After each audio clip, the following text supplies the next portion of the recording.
আর একটা সময় আমি একটা গার্ডকে জিজ্ঞেস করেছিলাম যে এখন কি রাত 10:45 বাজে।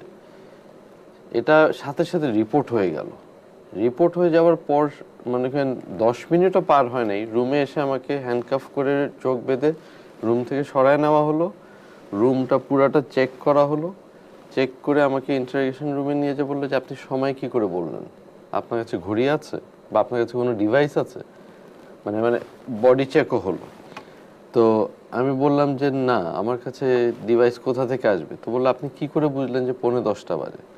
তো বেসিক্যালি আমি যেহেতু ব্যবসাও করি, আমার ব্যবসা হচ্ছে ফ্রেড ফরওয়ার্ডিং, তারপর এয়ারলাইন, এগুলো যুক্ত, জিএসএ, ট্রাভেল এজেন্সি। তো আমরা তখন জিএসএ ছিলাম, এয়ারলাইনের। তো আমরা এয়ারপোর্টে আমাদের রেগুলার আসা যাওয়া ছিল, কাজ ছিল।